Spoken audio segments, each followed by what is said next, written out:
nung nag-abroad nga ako, malaki yung expectations ko. Kasi kala ko, mabibili ko na yung dream house ko, yung dream car ko, o yung mga pangarap na gusto kong mangyari. Pero nagkakamali pala ako. Kasi pagdating ko doon, maliit lang yung sinasweldo. So, parang nasa Pilipinas lang din. Ang maganda lang talaga, nagkaroon ng mentality growth and nakita ko yung mga ibang system or navigations ng ibang bansa. So, malaki yung improvement or malaki yung naambag sa akin ng mga challenges na yun. So, maliit yung sinusweldo ko, hindi ako katulad ng iba na may mga high-paying job na nabibili nila agad yung mga pangarap nila, dream house, dream car, ay nakakapag-travel sila. Pero the good thing, nung naranasan ko yung 7 years na yon or more or less 8 years na pagtatrabaho abroad na maliit lang yung kinikita ko and then once a month lang yung sweldo. Plus, syempre kapag nasa abroad ka, hindi lang sweldo yung pinag-uusapan, pati yung challenges ng family dito sa Pilipinas, sa'yo yun, nadadala, nababalikat mo. So, ang isang OFW talaga, malaki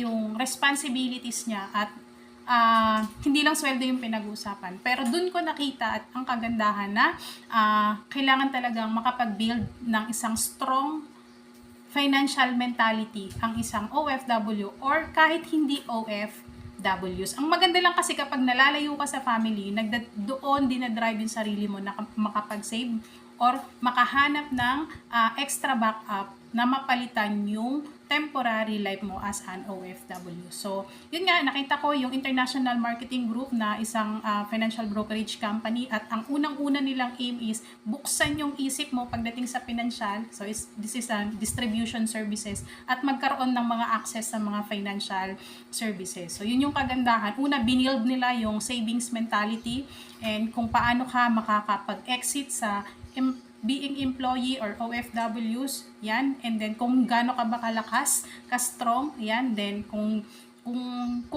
sinabayan mo nga yung challenges sa ibang bansa, why not improve mo yung sarili mo para masabayan mo yung mga challenges kapag gusto mong mag-grow pagdating sa finances. So, ayun, dahil maliit nga yung sinusweldo ko sa ibang bansa, umuwi na lang ako ng Pilipinas and